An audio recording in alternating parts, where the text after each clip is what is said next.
This morning, let's explore understanding the Tao Te Ching.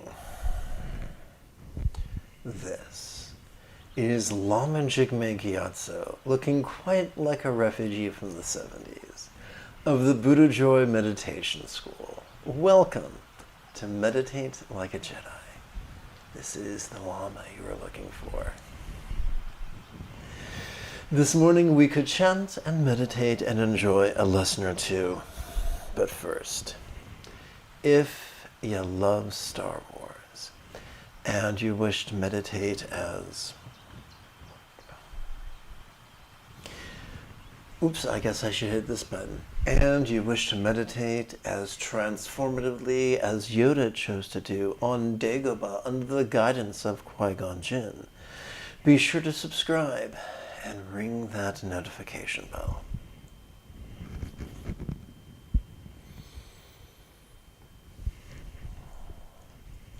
This morning we could explore understanding the Tao, first chapter of the Tao Te Ching, that you too could meditate like a Jedi. If at any point during the live stream you have a question about chanting or meditation or philosophy, there is no need to be shy. Simply type your question in the chat window on the right-hand side of the screen.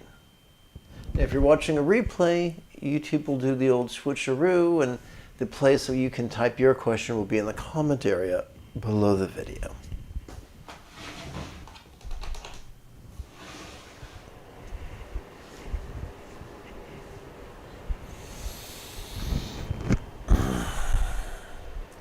Well, it is Dark 100 here in California, and so if you are as dappled and drowsy as me, and you may find it refreshing to knock out 2 or 3 repetitions of geriatric step back squat thrusts, perhaps before an image of the Buddha, while uttering words of compassion and enthusiasm. This is what I like to call enlightened fitness. You might call it a pain in the ass. The choice is yours. I leave it to you. So for a moment, I'm going to do my best to adjust the frame of the video.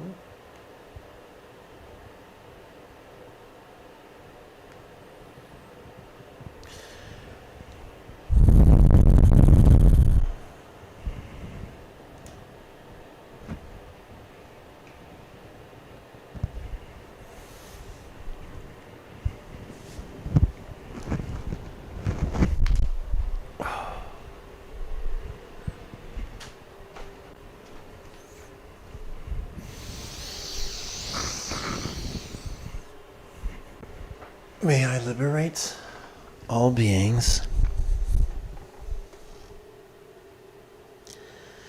by mastering the Eightfold Path through relying on the Buddha's example, instructions, and students.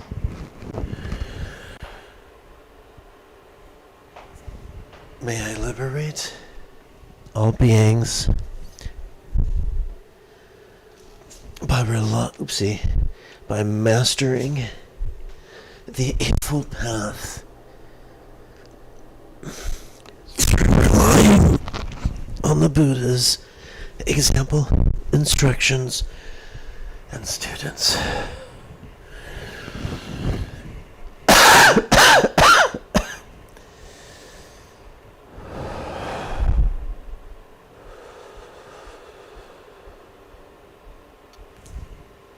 May I liberate all beings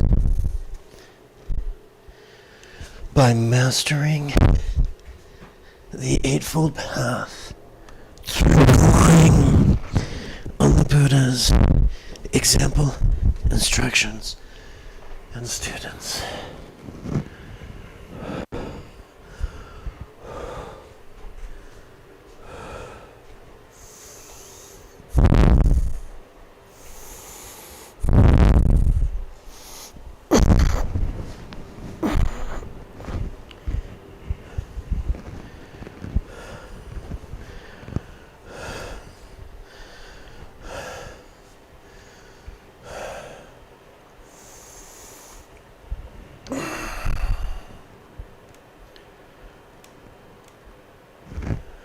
Okay, so let's readjust the video.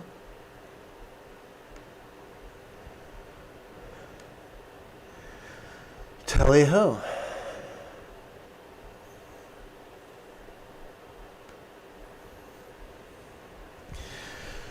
We'll begin by chanting the first chapter of the Tao Te Ching. The Tao that can be told is not the everlasting Tao. The name that can be named is not the everlasting name. Nameless is the Virgin of all things, named is the Mother of all things. Free of desire, we see subtleties, not free, we see only things. The two are the same, yet arise as two. A oneness called dark, dark beyond dark is the door to all subtleties.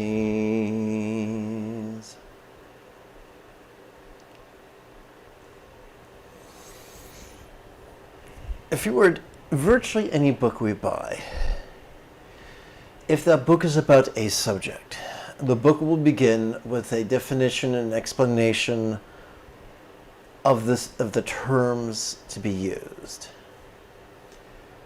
But that is not what happens in this, the first chapter of the Tao Te Ching.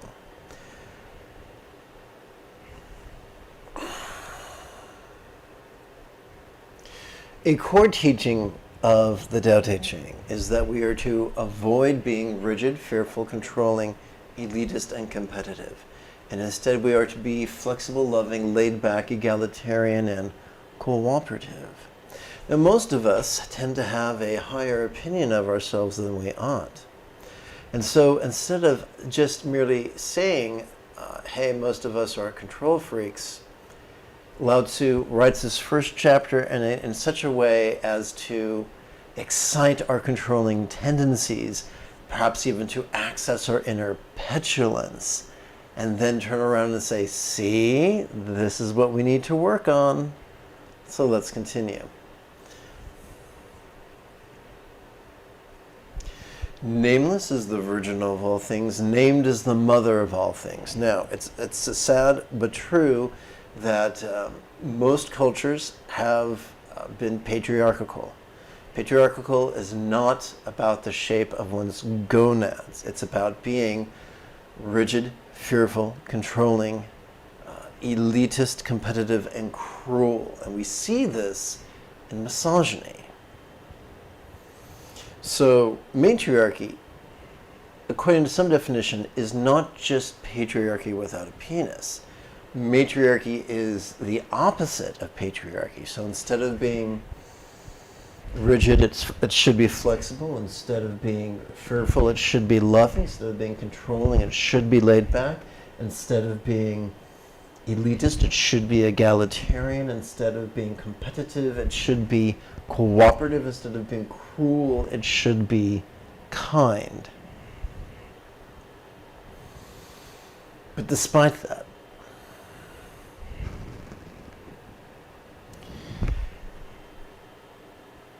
there are so many facets of idiocy found in patriarchy. On one hand, they will insultingly insist that a woman's value comes from her ability to procreate. And then on the other hand, they'll say, but one who is yet to procreate is more valuable than one who already has procreated. Insane, horrible, and ugly. I think we can all agree that patriarchy is absurd and destructive.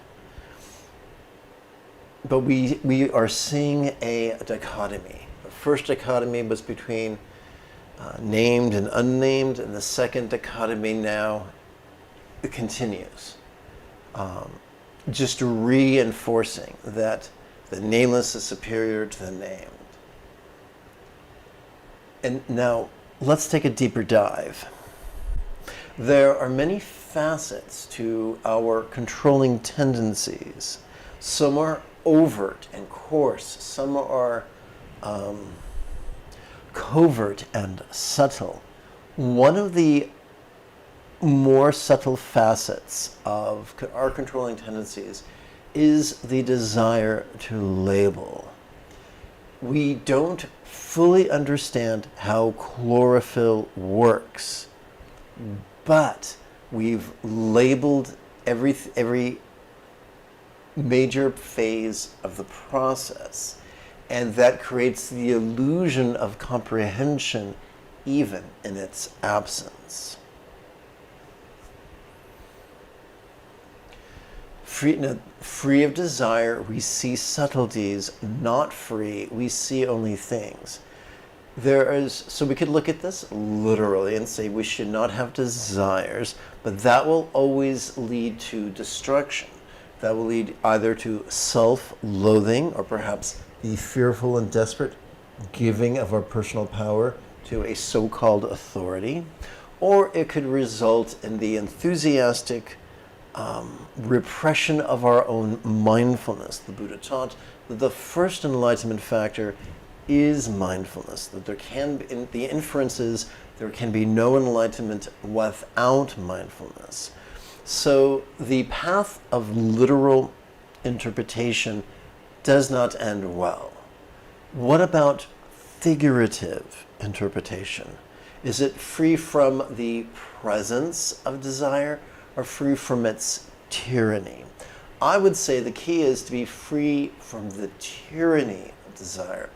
And as we go through this morning's practice, hopefully I will remember to point out ways various exercises contribute to our liberation from the tyranny of desire. Ask a biologist, ask a neuroscientist, and they will tell you that our desire for the things we need to live, or desire for health, or desire for praise, or desire for importance, are hardwired into our central nervous systems as mammals, and that there is no way to wheedle it out. However, we can have those drives without being a slave to those drives. And that reminds me of an anecdote, perhaps you've heard this, that Rob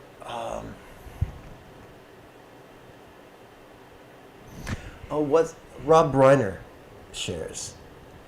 When Rob Reiner was, I think, 12 or 13 or 14, I'm not sure, he had a small recurring role in a television show that his father was either producing or acting in. I don't remember.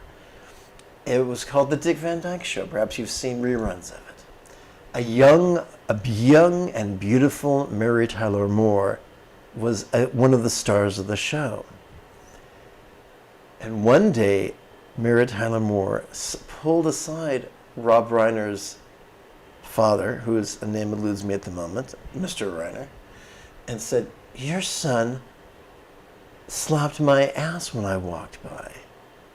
And the father apologized and promised he would talk to his son. And he did.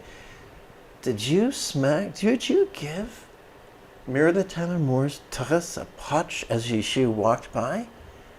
And Rob said, "Yes, that's a very nice tush." And so here it is. Here's the key to the story.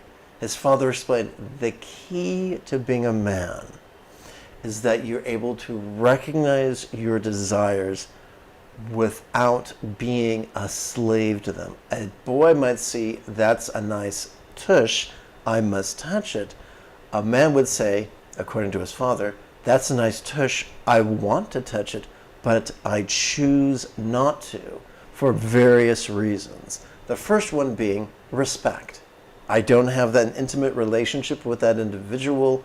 It's therefore inappropriate for me to touch them in an intimate way. Being defined by love and respect is one of the main things that separate an adult, a true adult, from a child. Not just a physical adult, but a mental adult.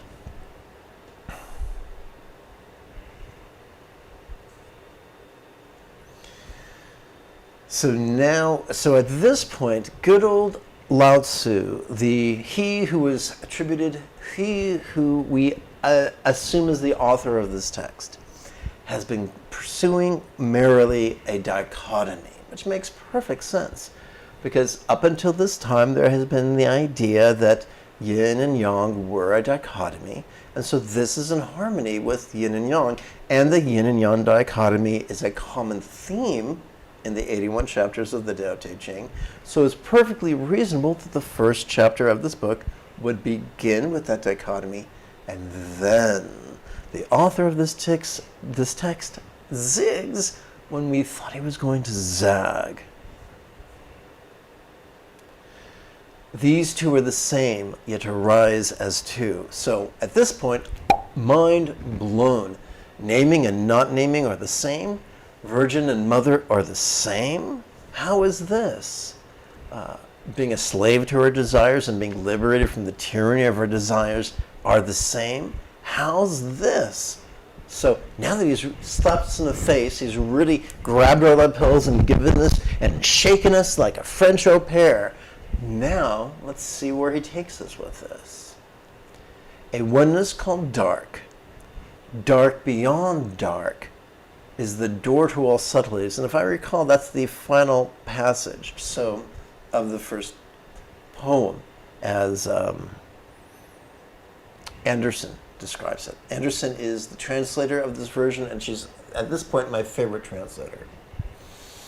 So let's take a good look at this. A oneness called dark, dark beyond dark, is the door to all subtleties.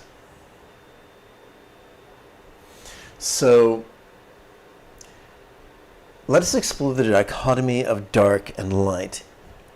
In the West, light is considered good and dark is considered bad. But it is the opposite in the Tao Te Ching. The Tao Te Ching, yang is light and yin is dark. And when you become familiar with the 81 chapters of the Tao Te Ching, you will see the pattern that we're always taught to delineate between the light and the dark, and we're always told to choose the dark. We're always told to choose the yin. We're always told to choose that which helps us to be flexible, loving, laid-back, egalitarian, cooperative, and kind. Within the context of the Tao Te Ching, light may be clever, but dark is wise, and we're told to choose wise. Light may be known, and dark may be unknown. Light may be active, and dark may be passive. We can assemble these components like bricks in a Lego set, and begins to paint an image.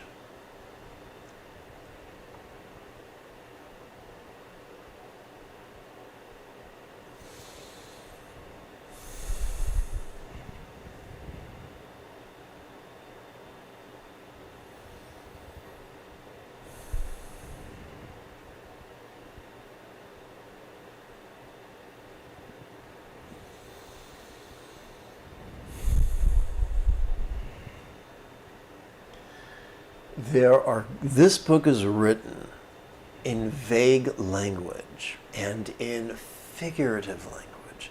And there is going to be a great deal that upon first viewing could be befuddling.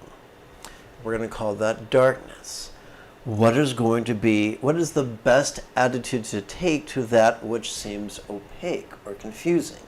Do we choose an active path, which is light, or a passive path, which is dark? We're being told here to choose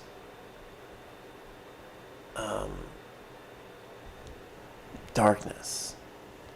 So instead of being active in view of our confusion, we're choosing to be passive in view of our confusion. Now, the passivity here should not be viewed through Western lenses. When we perform passive meditation, which we will do this morning.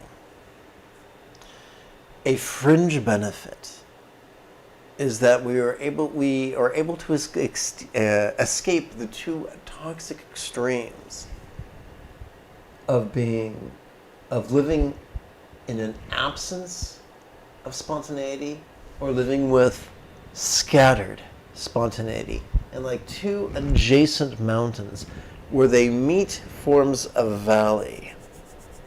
And in that valley flows the stream of centered spontaneity. When our choices and utterances and deeds flow from centered spontaneity, life is our oyster.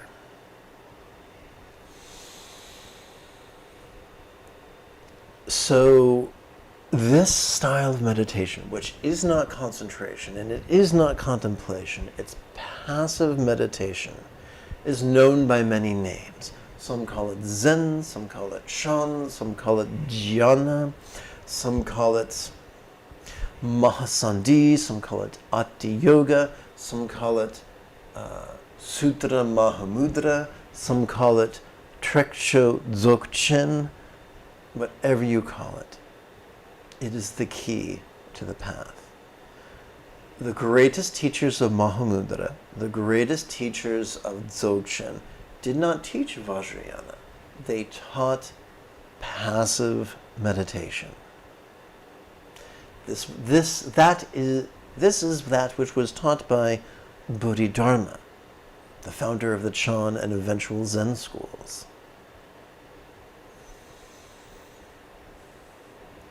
This is the key to plugging into our yin nature that is so necessary for understanding the important yet sometimes opaque teachings of the Tao Te Ching.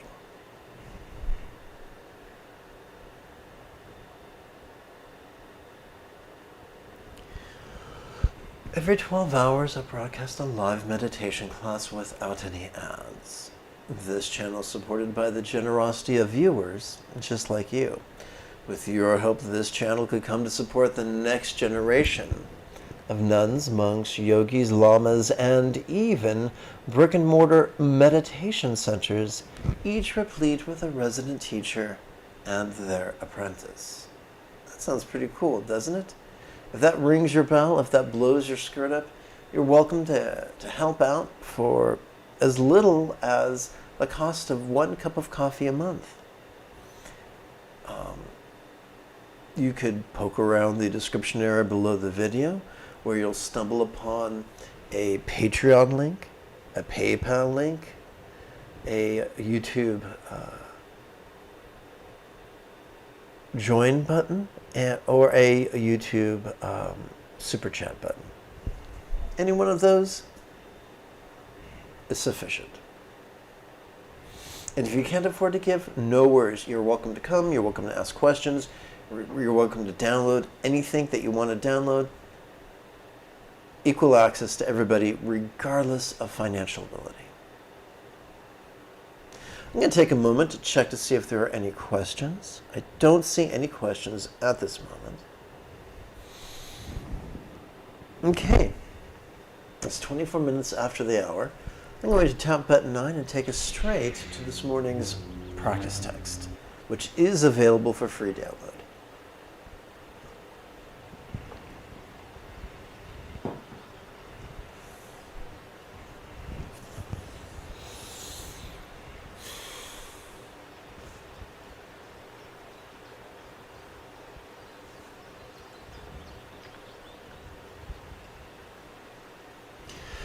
May I liberate all beings by mastering the Eightfold Path, through relying on the Buddha's example, instructions, and students. May I liberate all beings by mastering the Eightfold Path, through relying on the Buddha's example, instructions, and students. May I liberate all beings by relying on the check 2. May I liberate all beings by mastering the Eightfold Path, through relying on the Buddha's example, instructions, and students.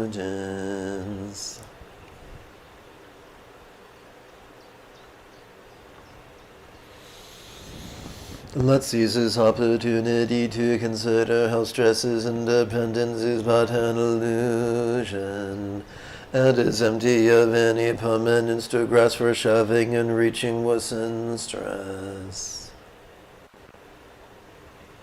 We're going to play now with 4 rhetorical questions.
Let's see here. Quick edit, folks. Quick edit. Here we go. File. Save as. Going over to here.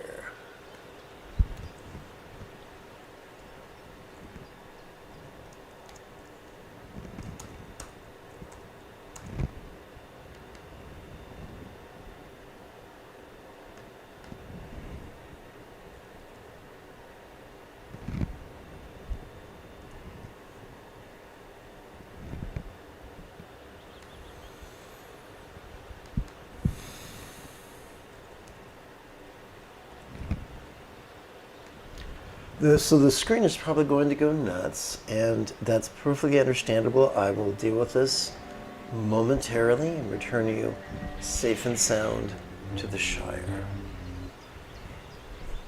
Let's chant. O teacher, like awareness, please come to this crown, that I may train in awareness and letting go. Pay. O teacher, like awareness, please come to this crown, that I may train in awareness and letting go. Pay. O teacher, like awareness, please come to this crown, that I may train in awareness and letting go. Pay.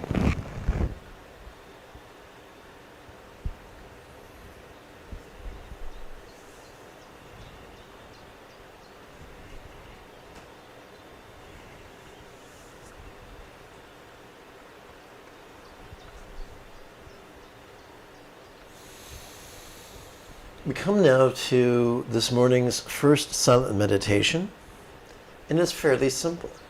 As we breathe in, we silently and mentally recite, watching this. As we breathe out, we silently and mentally recite, relaxing. Why would we do that? During each inhalation, our sympathetic nervous system supports the sensory acuity that it allows us to watch. It allows us to watch our emotions, and it allows us to watch our sensations, flavors, scents, sounds, sights, and the like. It allows us to watch our perceptions, emotions, intentions, thoughts, memories, and imaginings. It allows us to watch these things vulnerably, passively, viscerally, and randomly. So much so, and with such efficiency, that the only label we need ever use is simply the pronoun this. But whatever are we to do with all that which we notice? During each exhalation, whether we know it or not, we access the parasympathetic nervous system, which is wired to help us physically relax as well as mentally release. What are some of the things we could find ourselves releasing? We could find ourselves releasing our resistance to the presence of things we hate. We could find ourselves releasing our resistance to the absence of things we crave. We could find ourselves releasing our resistance to the loss of that to which we cling. For those three things, these ancient impulses to shove and reach and cling, do more harm than good, quite often exacerbating our experience of stress. It is approximately 31 minutes after the hour. Let's meditate.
We come now to our first set of 4 mantra-oriented contemplations where we will lovingly leap over the tyranny of our competitive tendencies.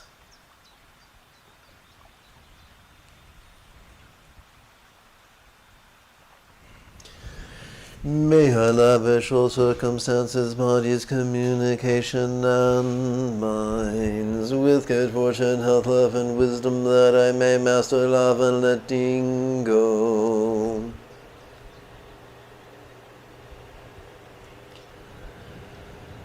With whom we invoke the example of the Muni wise one,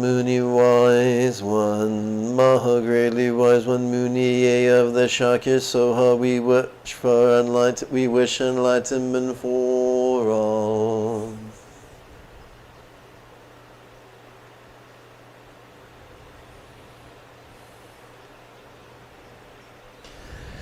As we chant the mantra, I could feel as if gold rays were emitting from a thumbnail size horizontal 12-syllable mantra rosary at our heart.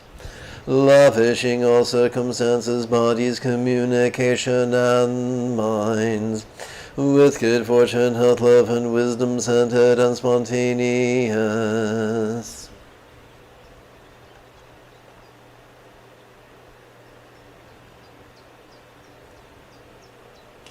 We're going to play now with a series of 4 intentions.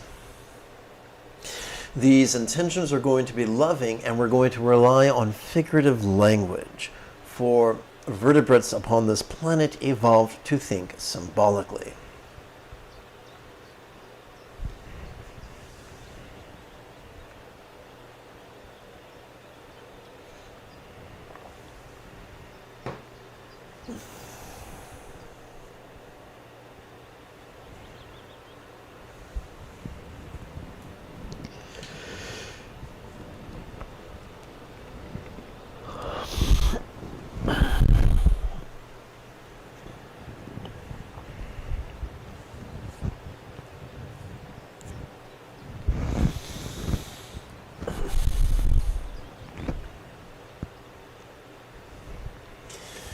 Therefore, we shall lovingly wish that all circumstances be as fortunate as a Buddha's mythic paradise, known as a Pure Land or a Vati.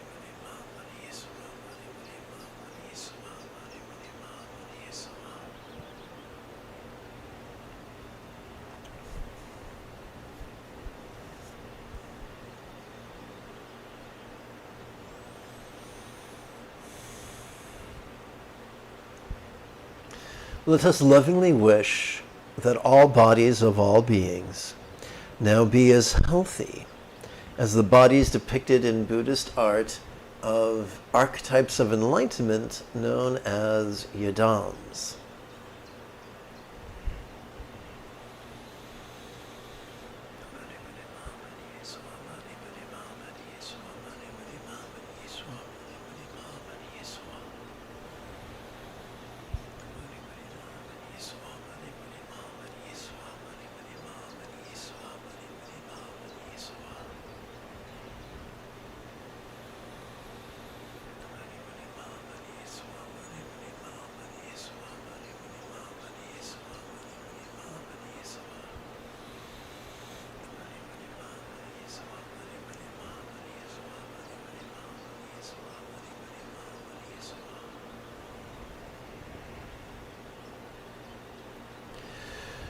Let us lovingly wish that all communication and the relationships that they affect of all beings be as loving as that of a Buddha,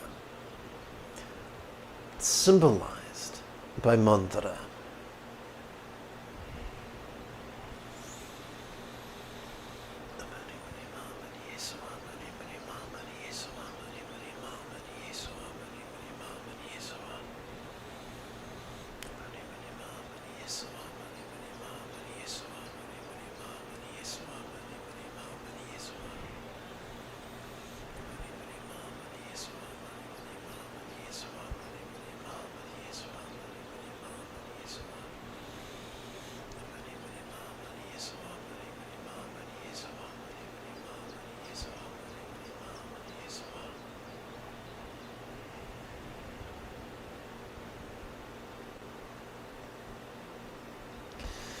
Let us lovingly wish that all minds of all beings be as wise as a Buddha's mind, symbolized by a one-syllable mantra such as Hum, which is known as a seed mantra, or if you prefer Sanskrit, a bija mantra.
For the second half of this morning's mantra work, we're going to wisely leapfrog over the tyranny of our clinging tendencies.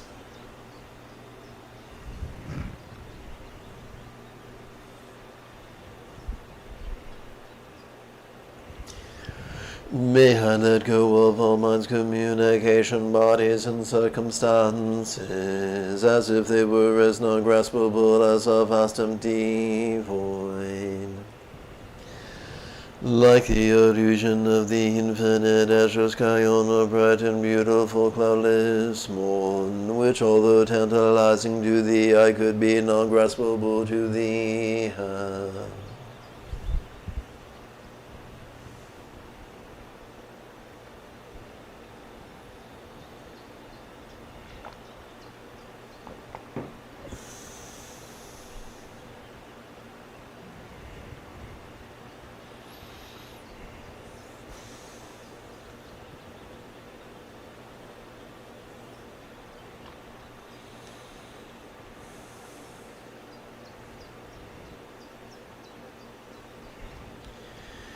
We now are going to play with 4 rhetorical questions. We started with 4 intentions and now rhetorical questions. These rhetorical questions that are assumptive can be much, much, much more powerful than an affirmation could ever dream of being.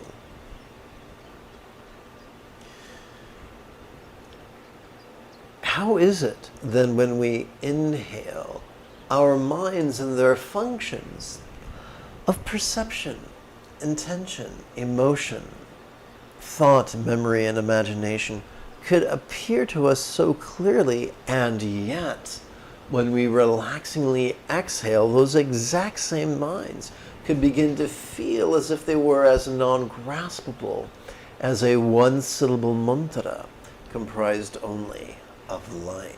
And so you'll notice we keep dividing our experience into 4 because the Buddha taught the 4 bases of mindfulness. And we use the 4 bases of mindfulness not rigidly or superstitiously because the Buddha taught it, but quite simply because they really work well.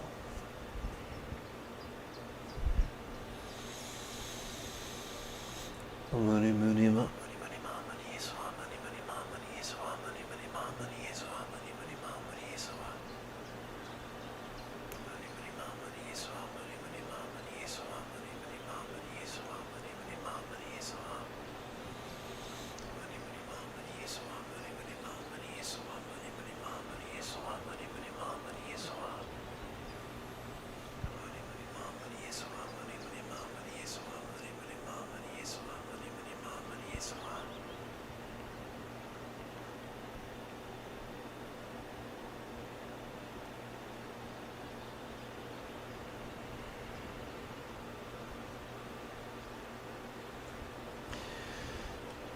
How is it that when we inhale, we can observe how our speech and the relationships that are affected by our speech are rather resounding, and yet when we exhale, when we relax into our exhalation, that exact same communication and relationships can begin to feel as if they were as non-graspable as a mantra comprised only of light.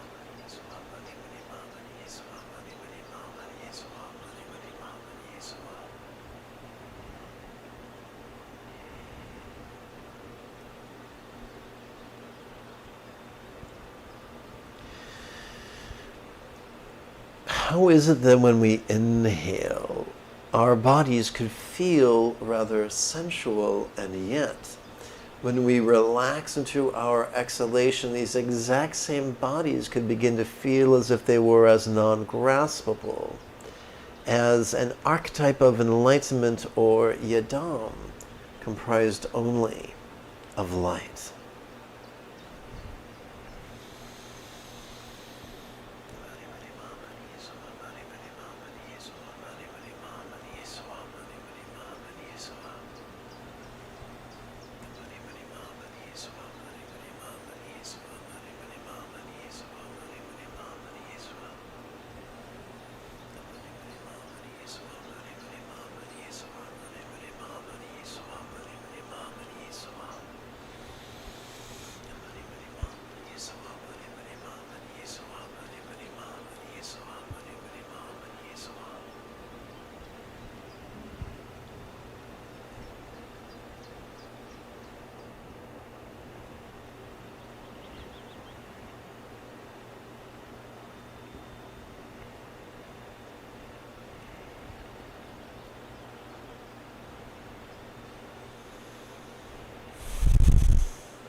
How is it that when we inhale, our circumstances could seem so vivid, and yet when we relax into our exhalation, those exact same circumstances could begin to feel as if they were as non-graspable as a Buddha's mythic paradise or Pure Land or Vati comprised only of light?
We're going to play with 4 rhetorical questions, wherein we shall use melting as a metaphor of impermanence to help us to leapfrog over our clinging tendencies. And we could use absorption as a metaphor of interdependence to help us to better leapfrog over the tyranny of our competitive tendencies. How could all places blissfully melt into rainbow light that absorbs into this body?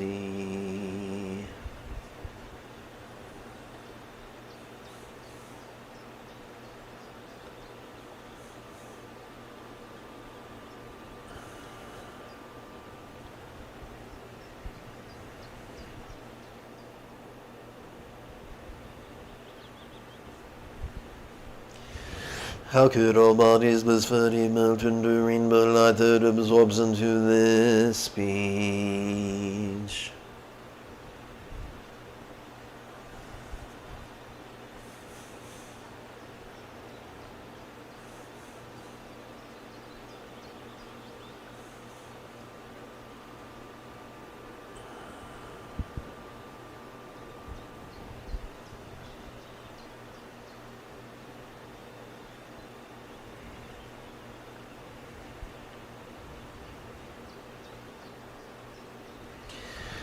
How could all speech blissfully melt into rainbow light that absorbs into this mind?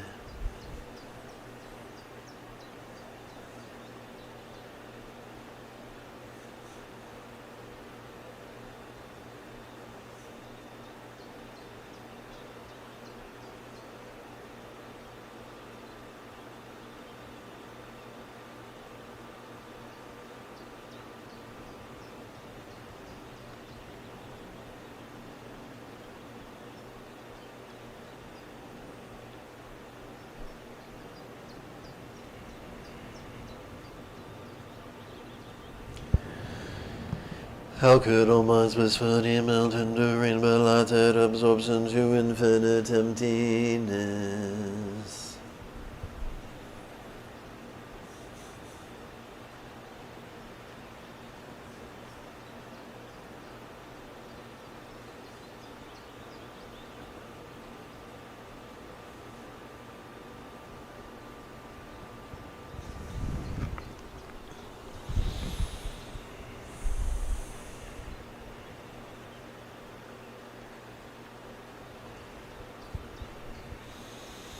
We come now to our final silent meditation of this morning's session.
May all mind, speech, forms, and lots have the wisdom, love, health, and boon of Buddha's mythical Bhisham Mandrayadam Vati.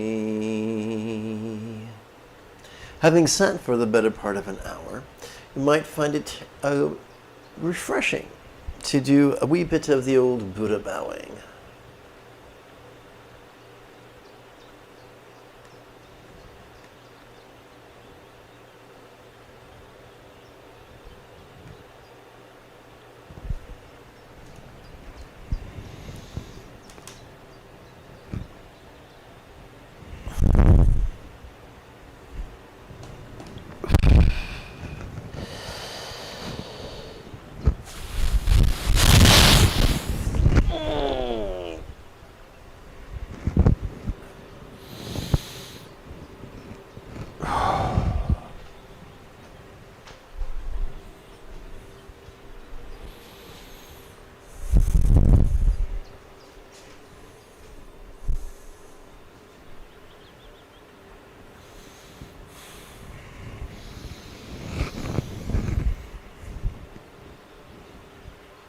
May I liberate all beings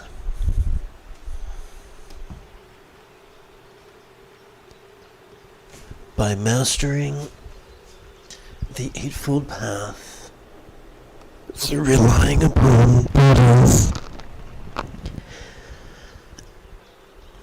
example, instructions, and students. May I liberate all beings by mastering the Eightfold Path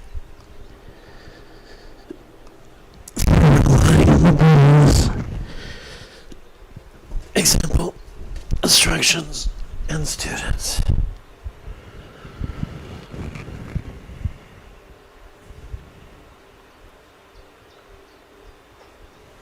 May I liberate all beings by mastering the Eightfold Path through relying upon the Buddha's example, instructions, and students.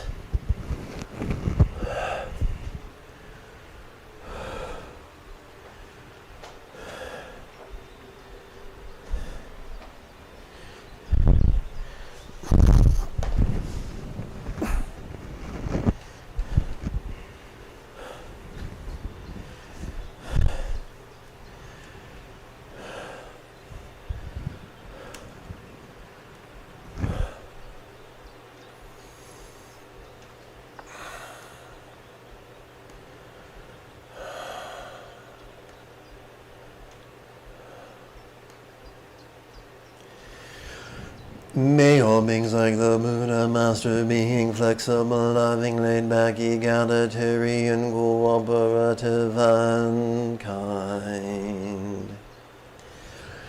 May all beings practice of kind communication, conduct, and calmness, flow spontaneous and uncontrived. May all beings like the Buddha master the Eightfold Path as well as liberate all others. May each being take auspicious rebirth, complete the Buddha's path, and then help all others do likewise. At this very moment, for the peoples and the nations of the earth, may not even the names disease, famine, war, or suffering be heard. Rather may their conduct, merit, wealth, and prosperity increase. And may supreme good fortune and well-being always arise for them. Beginning with Kuntu Zangpo, one great Dorshe Chang, down to my own kindest Lama. Whatever aspirations they have made to benefit beings, may I accomplish them all. May everyone be free from stress, may everyone be happy, may no one be separated from their happiness. May everyone have balance, free from the tyranny of hating, craving, and clinging.